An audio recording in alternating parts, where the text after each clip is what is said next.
loud as I usually am because I woke up and some amount under weather. First question, since we're going to be talking about certified, I have a couple L2s. Who is certified in L1? Who has certified 2 L1s? 3, 4, 5, 6. I'm trying to think. What are you at? I'm at 5. I think I'm at 7 now. Okay. And a couple 2s because that's All right. So we've got some experience doing that among the folks, which is good because a lot of this is just my thoughts as opposed to like, most of this is not like, oh yes, it clearly says in IPG section whatever that this is how you're supposed to do. No, this is general stuff. Oh, I turned it off. Or no, I turned it on. Ah! Technology, how does it work? Okay, disclaimer.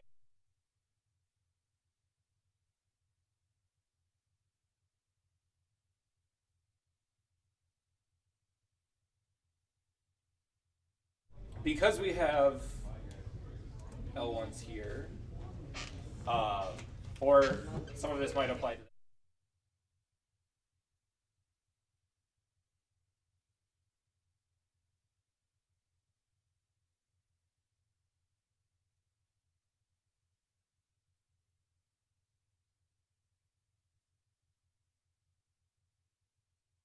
process that are like, you have to be able to pass the test, you have to do whatever, but a lot of it is flexible because there's so many niches within the program for people to find that it's not like every L1 has to be exactly the same.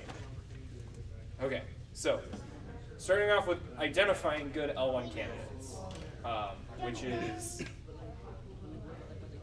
if your community needs more judges, these are the sort of people you would want to look for.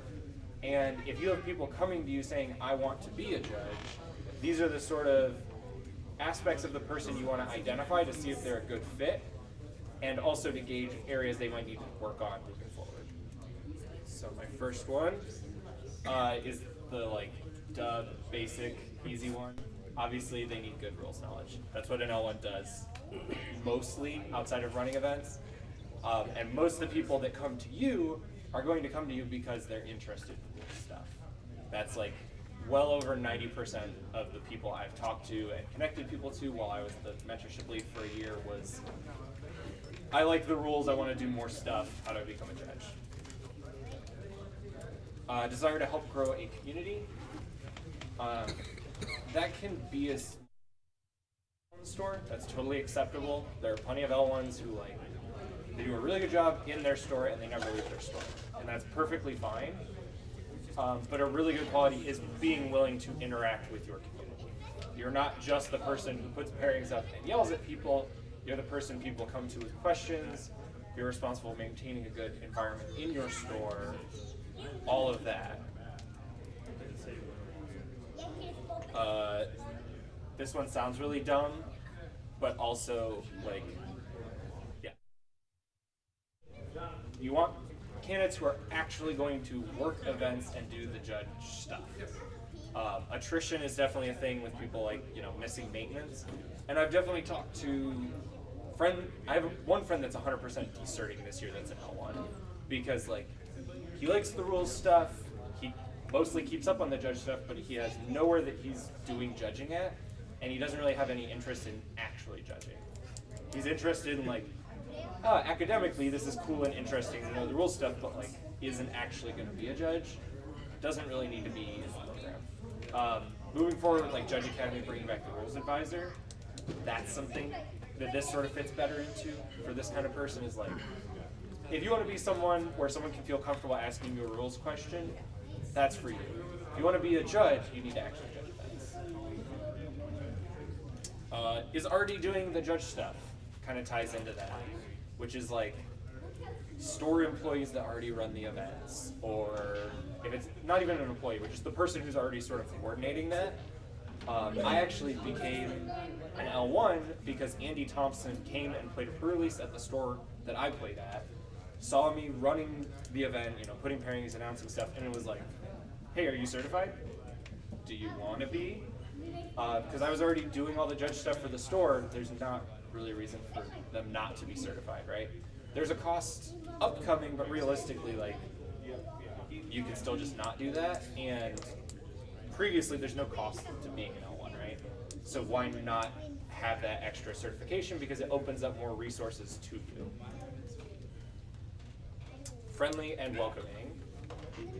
We don't have jerks in the program. That's pretty.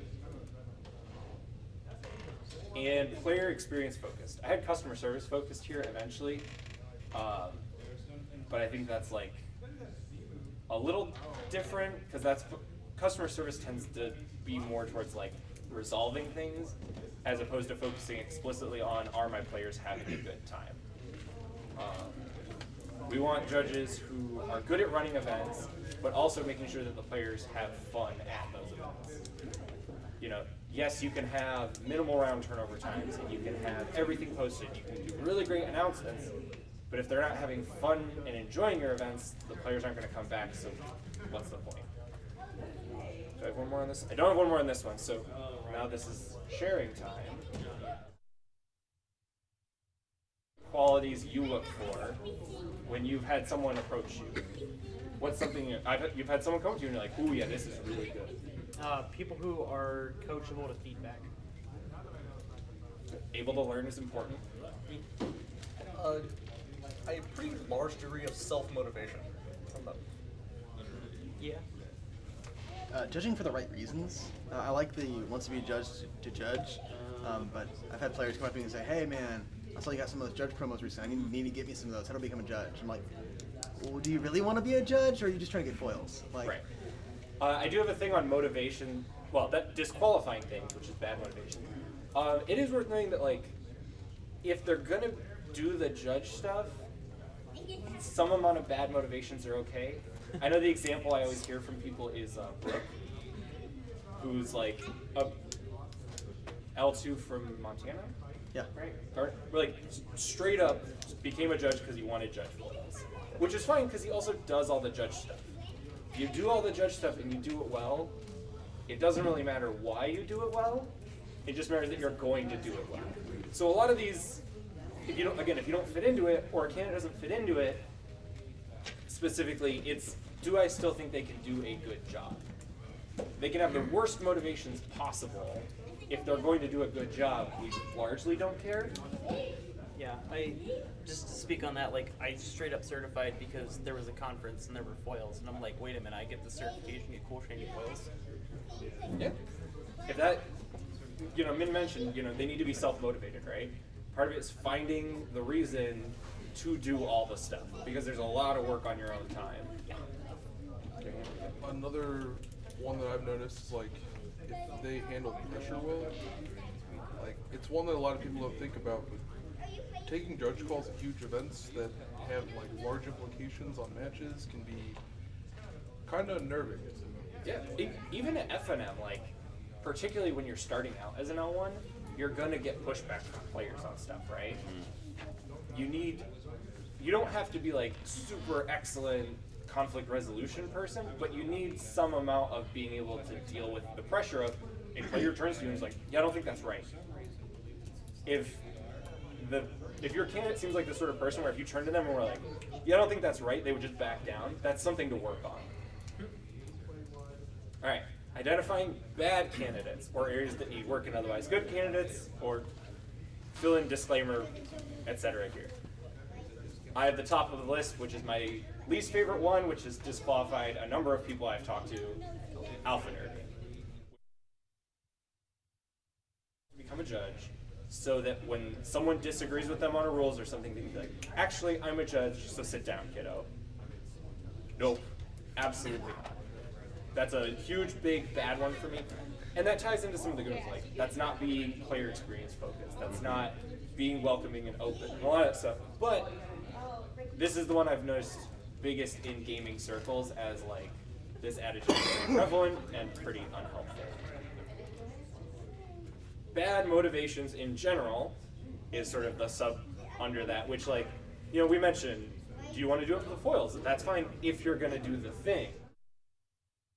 And be a judge and just like pay your X amount per year to get your judge foils and never actually do the judging, maybe we don't certify that person because they're not really a judge. Another one I've run into with that last one is the store has told me that they want me to be a judge. The store I play at pretty frequently had one of their employees who was like running most of their events, and the store was like, "You should get certified," and was kind of pushing him to it, but they didn't want to do it. Like Min said, you need your own motivation. If your motivation is someone else telling you to do it, you're probably not going to actually keep up on stuff or really care. Poor social interactions in general kind of ties back, but this can be all kinds of other stuff as well. Generally just being poopy to players, or just like too standoffish isn't good either, right? Particularly because the primary environments for L1 are pre-release, FNM, drafts and stuff. It's regular REL. If you're, super just, it's this, okay, bye, go. Like, that can make players feel intimidated, and that's something to work on. This is the one that's perhaps least instantly disqualifying, so much as it is like, when you're conversing with someone, you want to identify these things. And in an FNM setting, pretty blanket across both. Don't certify known cheaters as judges. Don't certify people who are cursing out their opponents as judges. Don't certify people who punched another player as judges. Don't do that. Any other ones? Flipping tables. Yeah. Don't certify people who flip tables. Why not? This may go into a little bit of the poor social interactions in history, but there was an issue when the first couple of people that wanted to be certified after I became an L2 had this.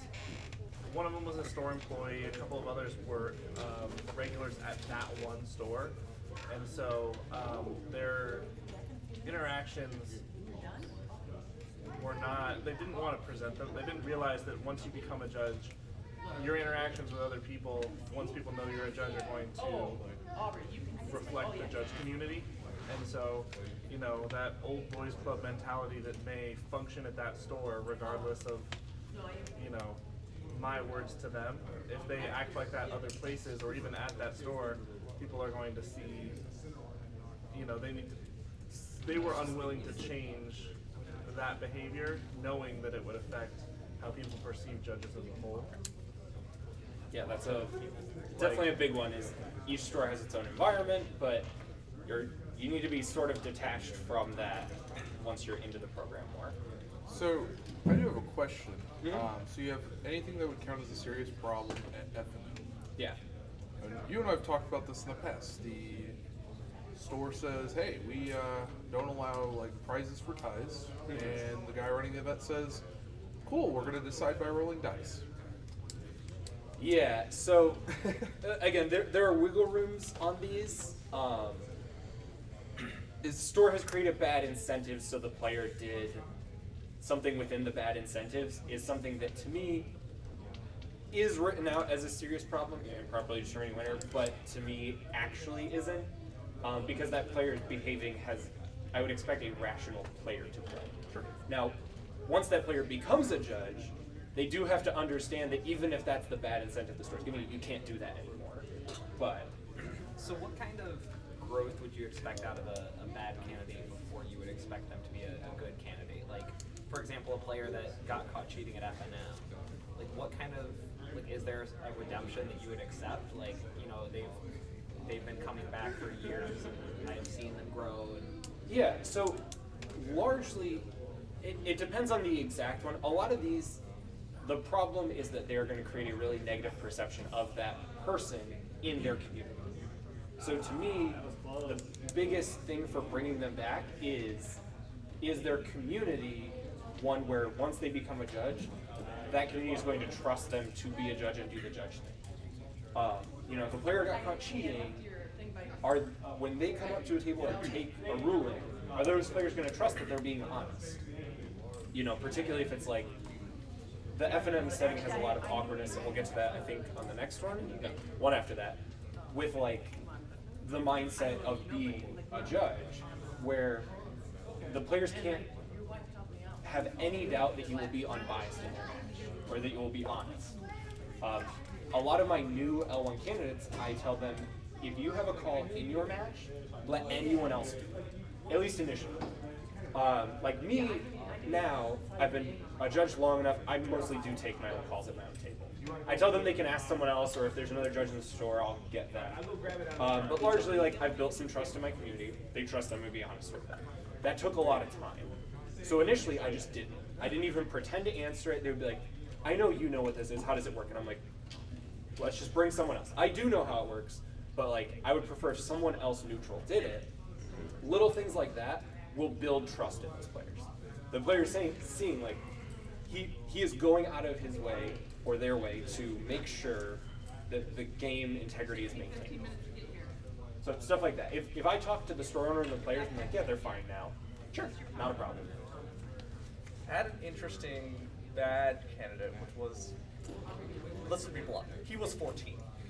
So, being 14, like, he wasn't, he met most of the good candidate problems, all the good candidate qualifications. The unfortunate thing is there is a thing that is judge presence that unfortunately a 14-year-old just doesn't really have unless they are like on top of it and they can explain it and they're just beautiful in what they say.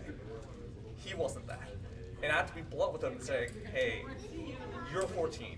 You're going to be trying to get rulings on these mid to late 20-year-olds, and they have to accept a ruling from you. So you need to be like on top, very tippy top of your game in order for them to take you seriously. This is a problem that will resolve itself with time, but this is a thing for you, and I need to be very blunt with you about this. Right. It's not a full disqualification, fully bad thing, but it's something where it's like you need to keep that in consideration whenever you're thinking about becoming L1 at such a young age. Yeah, it definitely is, and I've actually been thinking about this the entire drive up on like a good way to phrase this as like a cool digestible soundbite is like anyone can become a judge, but not everyone can become a judge. The resources are available for anyone who wants them, but not everyone is going to be able to do the work or want to do the things that they need to change to become a judge. We should give everyone the resources, which means if you're evaluating someone and they have some disqualifying things, give them a clear path forward. If it's the cheating player where the store doesn't trust them, it's like, it's just going to take time. You did a big bad thing, you need to build trust. Here are some ways you might be able to do it, but it is what it is. For the younger player, it's, you've got to work on your delivery until you're the best of the best, or people aren't going to take you seriously, or wait a couple of years. You can learn the rules stuff, you can get your rules advisor now, but it's going to take a little time before that. So with both of those, my baseline for my L1s, when I am evaluating candidate, medium to strong rules knowledge. Casting spells in detail, combat in detail are two of the biggest ones, because most of your difficult F&M level questions are going to be involving those. And also that's most of what they do is answer rules questions. The TLDRs have you open the comprehensive book. If I have a player come to me that wants to be a judge and they're like, yeah, I've been looking through this, and if I ask them, what are the steps to casting a spell? I'm like, oh, I can go find it, and they know where to find it. Like, yeah, that's 100% what I want. Has a place to judge, or would judge and needs to do so. I've definitely had some players or stores who were like, once they're certified, I'll let them judge, but not before then. Fine.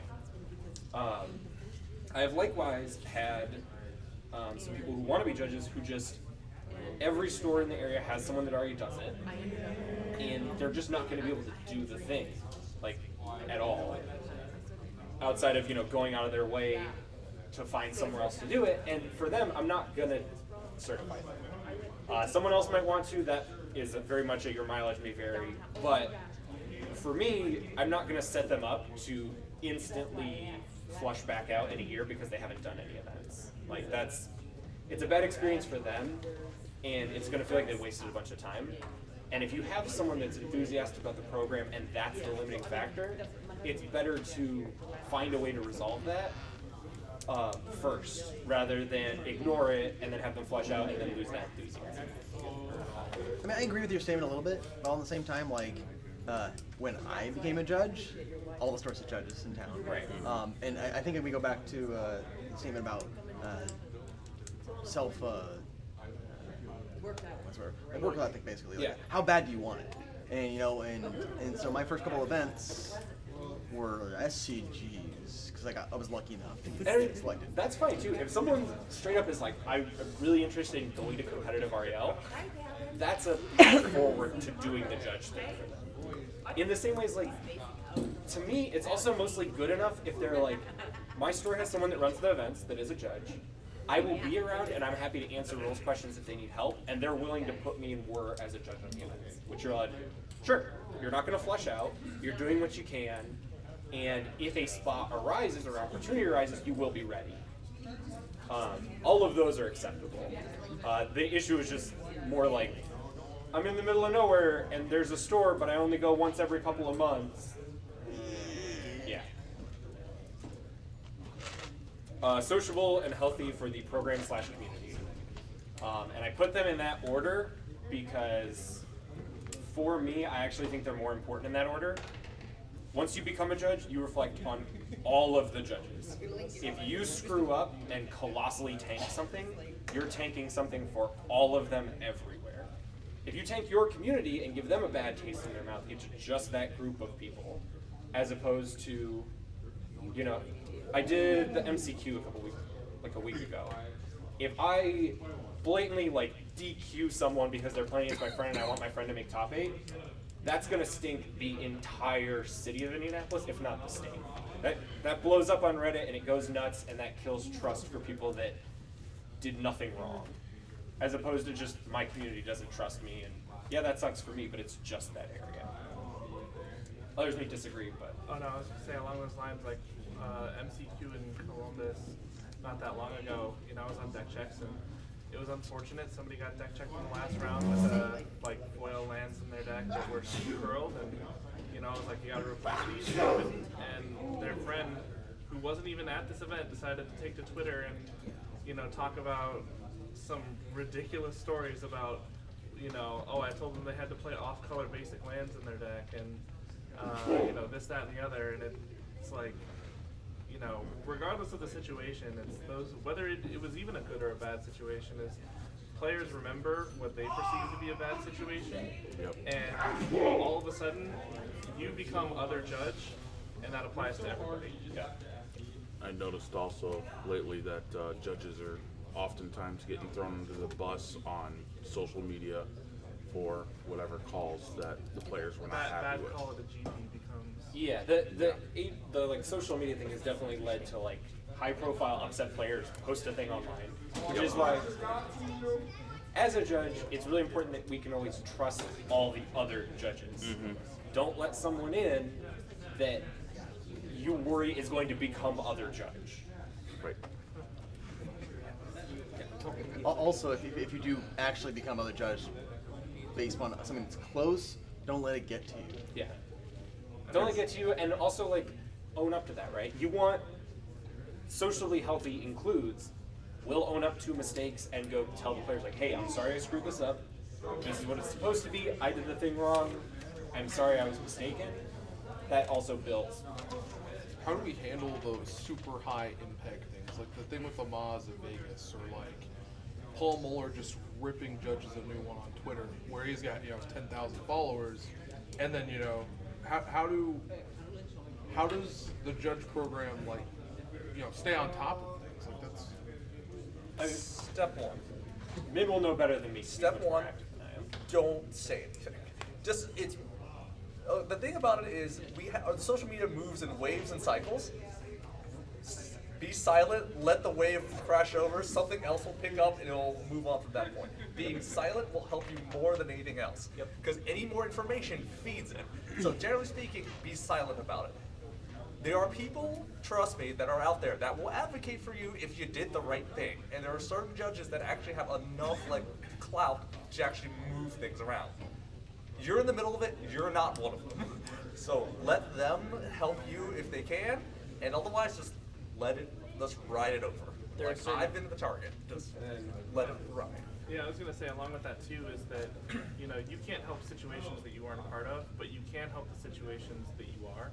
So for example, that MCQ thing was a bad interaction, but all of a sudden on Twitter I had a bunch of people who jumped in on that tag, who are local players of mine, who understood the ruling, understood what happened, clarified everything, and had my back just from positive experiences they've had with me and other judges who were at that MCQ. And so, you know, people are going to obviously try and scapegoat whoever they can to make it not their fault. But when you do your best work, that's going to leave, people are going to realize that, and they're going to say, well, you know, there may have been a mistake. Mistakes happen, but that's not all judges, because I have all these positive experiences I can attest to. Okay. And if you do 100% blow a call, like, don't. I've blown calls. My favorite is not a blown call, but I applied to a Pro Tour as an L1. I didn't get accepted. And like you can't let that stop you. Like, you learn from it, you grow from it, and you know, oh, I blew this call on a missed trigger or something like that. It's like, okay, well, I didn't have time to rectify that with the players, so they're gonna blow up about it on Twitter. But the next time it comes around, I'm not gonna mess it up. The other big one is there are people out there that do deal with this stuff. So like, if you're at a Grand Prix and you hear something bad about the Grand Prix, you can always reach out to one of the head judges just to make sure they're almost certainly aware of it. But like, you can always, it doesn't hurt to let them know. Then they can do whatever they need to do with people who are actually involved in the moment, right? So like, if you see, oh, so-and-so blew a massive call, then it's just like, if they were solo, it is what it is. You know, if you want, you can reach out to them and be like, hey, just letting you know, I heard this thing, and they can give you some more details if they want or don't want. If it's a bigger thing, you know, it's their head judge can reach out to them and be like, did this happen? No, obviously not. Cool. Because that's like 90% of these is players misunderstood, or just were very unhappy, or got a third-hand account. Reach out to someone who actually knows, yeah, that wasn't the case. Cool, move on. All right. So, we have our baseline. Now we're to developing an L1 candidate, which is really easy in general because they want to do the thing. Min mentioned, needs to be self-motivated. That weeds out basically like half of the people right off the top.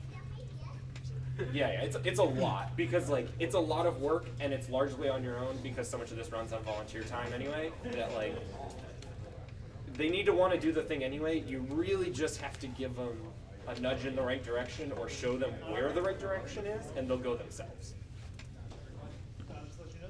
So I start off with assessing their rules and JAR knowledge. Are they aware of the judging at regular knowledge? If not, show it to them, tell them to read it. It's usually all you got to do. It's pretty straightforward read through. Rules knowledge, you can do that in a bunch of different ways. You can ask some general questions, you can do practice tests, whatever. But just get a feel of where they're at. From there, you want to give them study materials once you've assessed. So if I have someone that comes to me who's really weak on rules knowledge, I'm going to give them a list of topics to study. Or I'm going to just direct them to, hey, make a Judge Apps account, go into the forums, there's a bajillion things you can look at, right? A lot of that depends on how much time you are going to have to work with the person, versus just like, I'm meeting you once in passing, which happened to me a lot at like Star Cities and stuff, where I meet someone from like a different state. It's like, here's some stuff, go ahead, but I can't work with you, I'm too far away. Give them somewhere to go forward. L1 practice tests. These aren't necessarily all in this order, although these are kind of bundled together as a progression. You do need, for me, you need to pass an L1 practice test. Because I don't want to set people up to fail. Assess social qualities. So this can be a lot of different things. Sometimes, particularly locally, because generally candidates will reach out to a judge they know near them, right? You might, to some degree, be aware of the person already, so you kind of have some baseline knowledge. If you don't, talk to the store they are working at or play in. You can talk to other players. You can ask around to other judges if they've reached out to other judges about it. And you can also just chat with them, right? Talking to someone for like 15, 20 minutes and giving them some scenarios is a very good way to get a feel where they're at with some of that stuff. Fix, polish social stuff, and then because one of my big things was has a place to judge, help them make connections if you can. So if they don't have a store, but they have a place they play, help them make the connection with that. Presumably, once you're at 2 and can certify a 1, or you're more experienced 1 working towards 2, you've made a decent number of connections yourself.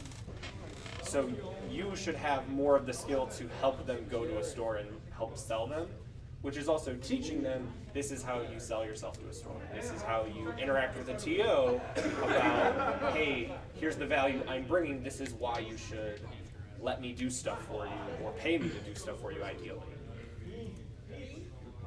And then test it. And then, testing, which is related to this bits after this. Okay, yeah, then do the L1 test, which is literally just you have to pass test. And don't forget, about assessing social qualities, judge code of conduct's still a thing. Make sure they look at it and read it.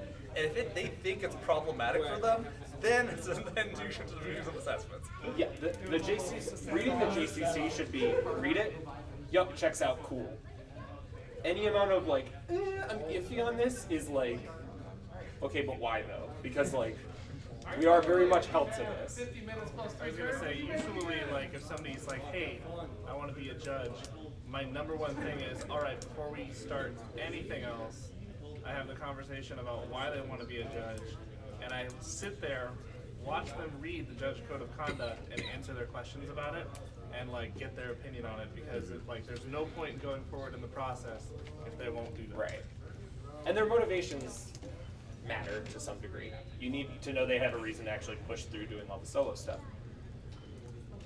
Somewhat related to that, and this is somewhat related to the social things, I think someone requested this, so I snuck it in here, which is the mindset of judging, which kind of ties into like problems people frequently have when they make the transition, or you're worried they'll have when they make the transition, which is, so when you're playing Magic as a judge, you're held to a higher standard. That just is true, whether you like it or not, that is reality. I've definitely talked to some judges who are like, that's a little unfair, I should be able to be treated as a player. Tough crap. It is what it is. And it only gets worse the more known in a community you get. If you're an L1 and you just work in your store and you go to a Star City, you're going to be treated like a regular player, almost hands down. If Dave goes to a Star City and plays, he's going to be treated as Dave Eldon L2, even as a player. Like, that fundamentally changes the interaction in a way that you can't really get around. That can obviously seem unfair at competitive REL, especially where you want to be able to get one over on your opponent. I actually had a big long talk with Nicolette about this. With like, the scenario was if you got a judge call in your match. So Min and I are playing. Min is just a player. I'm a judge. Judge comes to the table, delivers ruling. I know it's wrong, but it's in my favor. Should I appeal? Nicolette said it pretty soundly on you should appeal, which I happen to agree with. Not everyone will. So there's area for disagreement on that. But for me, you 100% should, because the judge might find out they're wrong, talking to someone at the ruling later. Oops, I'm wrong. Hey, that was wrong. Jeff didn't say anything to me. Or the player afterward, your opponent afterwards is upset, so they go ask someone else. Oh, that ruling was wrong. My opponent said they were a judge. I wonder why they didn't say anything. It reflects badly, and I understand you're as a player in the moment, but it does reflect badly, and that's reality, which is a conversation to have with prospective people that want to be a judge, especially if they play a lot of Magic. I spent a long time as an L1 because I mostly just wanted to keep playing competitive tournaments. And like, if you told me at the time that like I couldn't get them with stuff like that, I'd be like, oh, that's kind of a bummer. The one upside is that you have home field advantage in all judge calls, functionally. If Min calls me to his table playing an event for a judge call and he's like, this is the scenario laid out, my default is going to be that he's probably right. that's a little unfair. It's just the reality is you're going to assume they're a judge. They knew what things to be looking out for. Obviously, you should still investigate and ask questions and all that, but the bias is 100% there. You're going to assume they were at least paying attention a little better, or they know the important things, right? I come to the table and he's like, oh yeah, he missed the trigger on that. He drew 2 turns of pass. It's the details we actually need from the call, so you get some advantage there. While judging, my default advice to almost all of my candidates is just to start being more formal. You can go too far with that, like I mentioned earlier, be like a little too cold to the players. But I think for most people, going from being buds, hanging around, playing Magic, very informal with their players, to delivering a formal ruling to them, they could do with being more formal in the situation. It's all kinds of little things, asking both players their name, even if you know one of them. I had some of my locals very strongly laugh at me after a call because I was confirming their match slip and I read off confirmed team Justice, Kosteka, whoever, like I didn't know what their last names were when they like play at my shop every week. But it's little things like that that help not give the impression of something going wrong to the other team or to the other player. Can I touch on that real quick? Yes. One other thing is when you're playing it regular and a judge call comes up, like while you're playing, obviously you can be a little more lax and informal with people and joke around with your friend that you've known for 5 or 6 years, and then it turns into a judge call. You have to take that friend hat and put it on the table and put on your judge hat and go into that. This is the formal judge call. This is the ruling. Everybody good? Awesome. Cool. Now we can get back to friend hat. Right. Yeah, Absolutely. and that's having a good routine, which is something I encourage people to work with new candidates, is work on your routine of your call. Also helps with that. If you every time are, hey players, what can I help you with? Okay, my understanding is this, yada yada yada. That keeps things clear which hat you're wearing at the moment.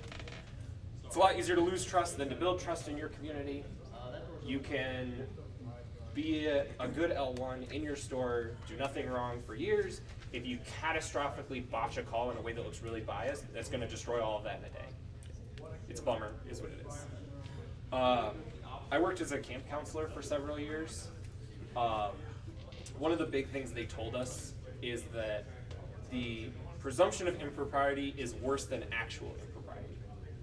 So if something bad happens and you actually do a bad thing, if I actually am biased and DQ a player because I want my friend to win, that's going to blow up enough. The right people are going to sniff into that. I'm going to get gone, right? There's a nice, clear resolution. The bad person did bad thing, and it's gone. Awesome. The problem, if it's just a suspicion, is nothing happens. It's a bunch of players whispering, yeah, I don't think he's very good. I don't think he knows what he's doing. I think he's just trying to help his friends win.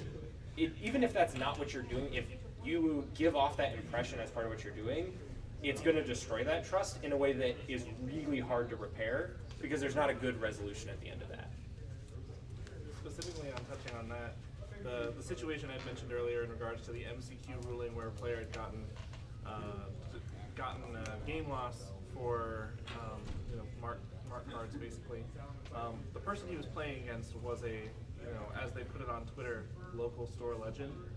And so one of the situations involved in that is knowing who that player was, knowing that I used to work for the shop that this player was a local store legend for. I immediately went to the head judge of the event and said, do you find this issue as well? I ran it by the head judge first to make sure that there was a check towards any perceived bias. And when I had that discussion with the player, I made it clear that the head judge also found this information, but they were free to have this conversation with the head judge if they felt, that anything wasn't above board.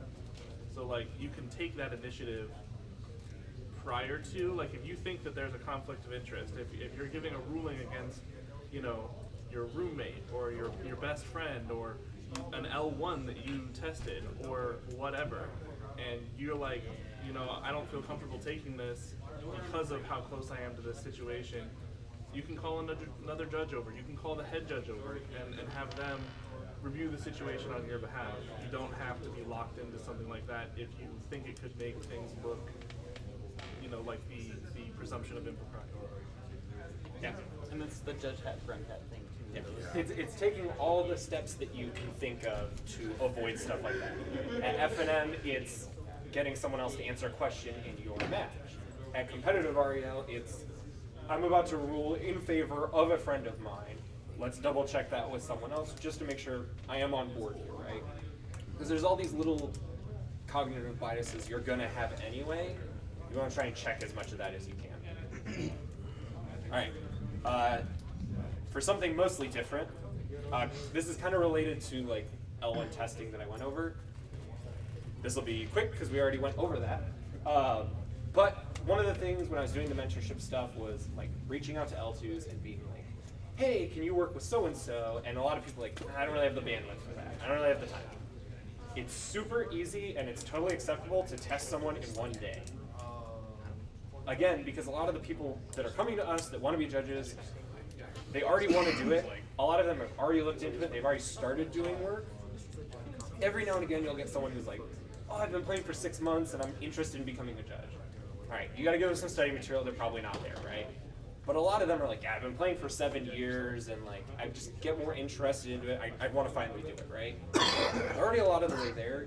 If you have one like Saturday where you've got enough time or whatever, you can just test them, do the whole thing in one day. This is sort of like my outline for doing that. So like ideally you'd have more time to work with them beforehand, but sometimes that's just not reality. There are people in isolated areas that need judges. I know like Audrey in Ohio is like out in the middle of nowhere and it's very difficult to like get her coordinated with anyone to do anything. So like when they're at a big event and you can coordinate that, you got to do what you got to do. It's like my situation where Evansville has not had a judge in like 2 or 3 years, but it's the third largest city in Indiana. Right. And there's 5 LGSs within 10 miles of my house. So, And the nearest judge is, hour plus? Yeah, hour and a half. Hour and a half away. So you're at the point where like you can chat with them a little online, but when it comes to actual testing, you're not going to be able to watch them actually do judging multiple days in a row. I feel like this also probably applies to L1s that have lapsed and want to get back to. Yeah. L1s that have lapsed for me are largely like, can you still pass the test? Did you lapse for a reason that isn't still the reason? Cool. Yeah. Here you go. I did one where he lapsed because he had a kid. Right. Yeah, like unsurprising full test. So for me, I do really like them to have a passing L1P beforehand. Again, because I don't want to set them up for failure. Not all of them will, but if you've chatted with them beforehand and can have them sign up on Judge Apps or Judge Academy, wherever those resources are out there, something to show that they're not going to come in and get 20% on their L1 test. Because there's not wiggle room on that. Okay, ideally you will test them at the store they can judge in, because that makes it easier to do all the asking about their community and stuff. And you can potentially watch them judge if this is, Friday Night Magic or whatever. Sometimes that's not feasible, but that's the ideal one, right? I also have a point on that. I think it's also really important to be there in their locale too, because then you can talk to their TO as well and be like, by the way, I just tested and they passed with like flying colors. Like they're going to be a great judge. You should definitely use them, wink nudge. Yeah, you can kudos them up, and you can like, a lot of times when I'm testing someone while they're testing, I go talk to the store. How are they doing? What do they do? What do they like in the community? Talk to other players. Oh yeah, so-and-so is testing. If you just put out there that you're there testing someone, if someone has a big problem that might be disqualifying with them, they're gonna come tell you. Yeah. Like if they see I'm watching him test and he's over in the corner and that guy, stole from me 2 weeks ago, they're gonna come find me when I'm away from him and let me know like this thing happened, don't do this, right? Yeah, the local players and the TOs are probably going to know this guy better than you are as well. Whether he's good for the community or just another guy.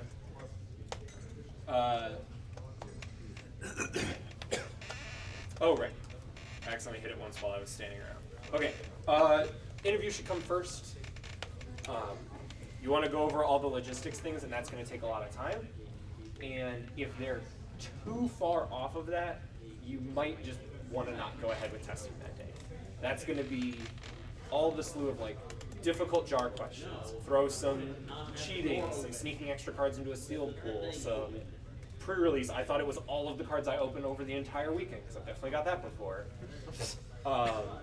You want to throw some conflict resolution. You know, player doesn't agree with your ruling. How do you de-escalate that? Do you know how to launch an 8-person draft? Give me an example of your announcements for a pre-release. What kind of stuff is important to let the players know? Give me your outline for your judge call. How do you approach the table? A lot of these things aren't ones they're gonna know. It's information you can give to them, and it's also, it puts the question in their head, right? You don't know what you don't know. If I tell them like, oh, tell me about your routine. How do you take a judge call? I've never thought about that before. The first time I got asked that by Andy Thompson, I was like, what do you mean? I walk up to the table and I just like answer their question or whatever. He's like, no, like how specifically, right? What's your process? I didn't have a process. I do now. You let them know that's a thing to work on. They delete on all that because you can figure out a lot of stuff in that process, including a lot of the social disqualifying things, right? Also, a function. Also, get them acquainted with War before this all got started. Please do, because seeding a draft, making sure they know how to enter players, how pairings, how to print, that kind of stuff is also something we should have an L1 prepared to do from the beginning. How to do a disqualification is another one that, like, for a long time, the operating policy for telling an L1 was contact your L2. Now it is expected that you should know how to do that. And it's really not very hard, so show them how to do it. Yeah, as part of the Judge Academy redefinition of L1, which was going to happen anyway, just to be clear, just we need to make sure we are holding our new L1s to that newer higher standard. Right. Okay, then test them, assuming that goes well. And again, the logistics stuff is not stuff that we're expecting them to know ahead of time, all of that. Some of them will because they've been working in the store forever or whatever. Some of them won't. The goal is to educate them in, you know, weeks of back and forth messaging or emailing into an hour or two talk. You're going to continue to be there as a resource for them. There's a bunch of other judge resources. You just want to give them, this is stuff you should know. Here you go. Do the test. Go over all the questions. There's no standard thing about like telling them if they passed or not before you go over all the questions. I know Meg asks people. I've definitely been tested and seen people tested where they won't tell you if you passed or not until they've gone through all the questions. Shrug, I don't care, that's up to you. Some people are going to respond better if they know ahead of time if they passed or not, but you should go over all of the questions, even the ones they got right. Because you want to make sure if they got the question right, that they got it right for the right reason and not because they guessed, which is frequent. You're not knocking points off if they guessed correctly. That's not the way the test works. But you should go over the question because they might be like, well, I was waffling between these two things and I ended up going with this one. Okay, why were you waffling? Let's make sure you actually understand it, right? They should not walk away from the L1 test and then get something wrong that was functionally on that test. That should be knowledge they definitely have when they walk away from that. And then the last one is, where do they go from there? Part of that's assessing their motivation. What do they want to do in the program? Help them. You know, I just want to work in my store and do good events for my store. Cool. Let's go over the ways you can do that. I want to work a Star City. Cool. Let's go over how you do that. You know, connect them to whatever they want to be doing in the program. And just connect them in general. Make sure they know about judge apps. Make sure they know about regional Facebook pages and stuff like that. We're done. Unless anyone has anything else on testing, I know I'm getting. So. Yeah, so if anyone has any questions, comments, things they want to ask Jeff, feel free, now is the time. Where'd you buy the shirt? Where'd you buy the shirt? I don't remember. Okay. It's a lovely shirt. So I used to be a lifeguard instructor, so I could certify people to lifeguard. Just a little bit more, you know, life and death than judging. One of the interesting mantras that we had in our training was the little card that you sign says, on this date, at this time, this person adequately proved they can do the skills. That doesn't mean they can do it 24 hours a day. So that's kind of one of the mentalities I've carried into assessing L1s, and like the people I passed, I'm like, cool, you passed, you demonstrated you can do these skills on this day. You can go blow that that question on the judge test. You got 100% right. You were 100% sure on. You go and bomb it tomorrow. It happens. Everyone's gonna It make happens. mistakes. Yeah.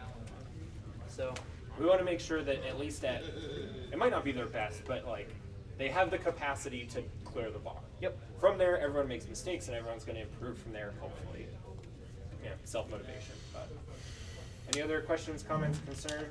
One of the latest problems I've been having is we have a slight troublemaker at our local shop who, as a player, I like to hang out with.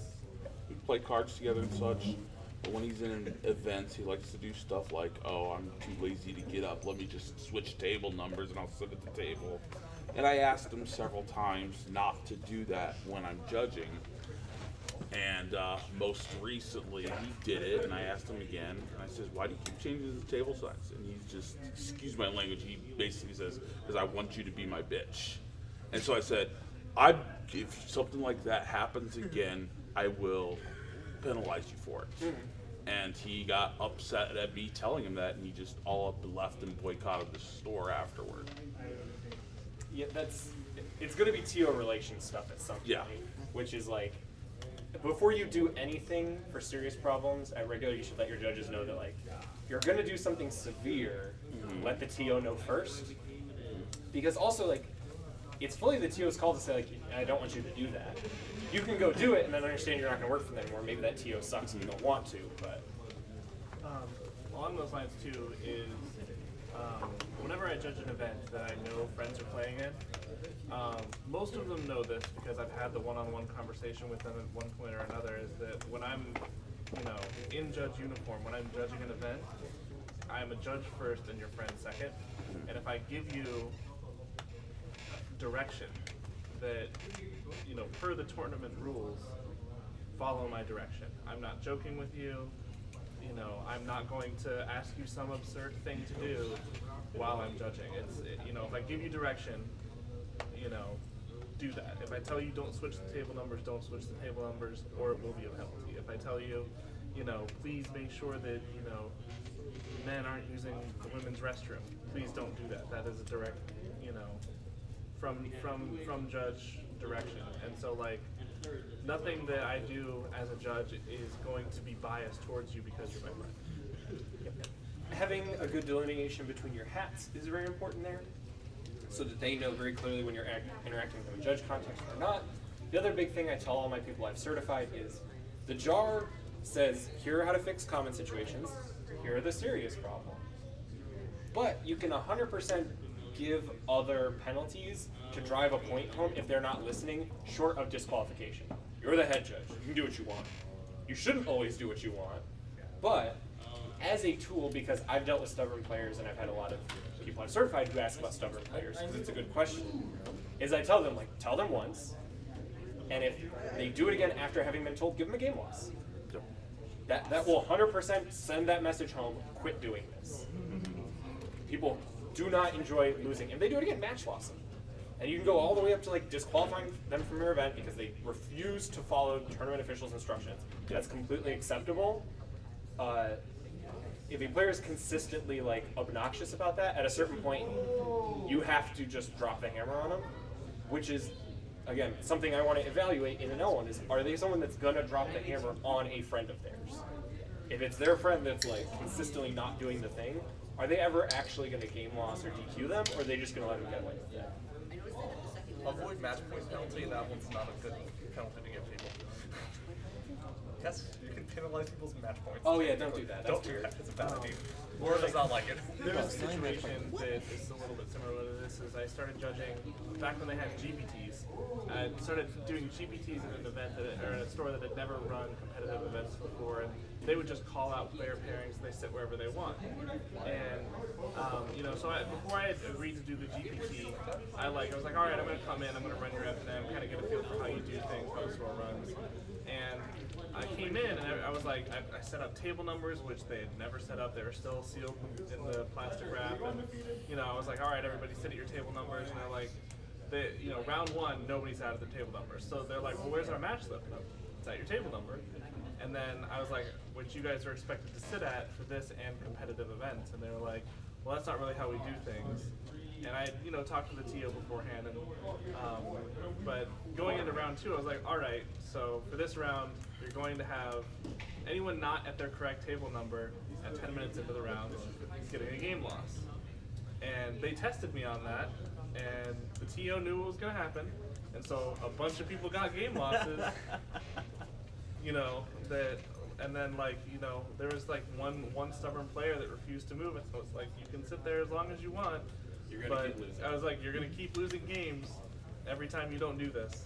And sometimes you gotta, like you said, lay down the law and give a really harsh, it's regular. You don't normally give game losses, but if you're gonna ignore my directions, I can waste your $10 entry fee. You got to be able to, drop the hammer, so to speak. And also, that seems like bad player experience, especially if it's all the players. Mm-hmm. But part of what we're also doing is creating a welcoming space new people will feel comfortable Absolutely. in. I've told a lot of TOs that randomly calling out pairings or just posting it and letting them sit wherever is incredibly intimidating when I go into a new store. Because all the locals know each other and they find each other, and I'm sitting here who's John? Sean? Is there John? There are a lot of very introverted people in Magic. You want to make it helpful and welcoming for them too. Speaking of which, assessing whether or not your judge candidate understands what it means to have a welcoming environment to all is a very important thing to do in a judge candidate. Because when some judge candidates do not understand fully what welcoming all fully means, and they will bring and what they think, oh, it's fine, it's my friends, blah blah blah. It's like that's not welcoming. You watch this language, watch this, blah blah blah. There's a certain level of, how can I put it, social competence that comes with whenever you're dealing with a larger crowd than just your friends now. You're dealing with people of all sorts of genders, backgrounds, religions, all those things don't go away when they enter that door. So you have to be mindful of that at all times. And sometimes it comes with education, it has to come with almost like a cultural competence education that has to come with being a judge. And that is something that Jeff does touch on, but it's something you really need to pay attention to. Because some people are like, oh no, what I said wasn't sexist at all. And you're like, really? And you have to be explained to them they may truly believe what they said was not sexist. And then you have to be hammer in that was? And you need to learn that was. And you also have to stop other people, because even if you don't fully think it is, your job is to stop people from doing the thing you just did. Awesome. So with that, we're out of time for this presentation. So we're going to go ahead and take 5 minutes while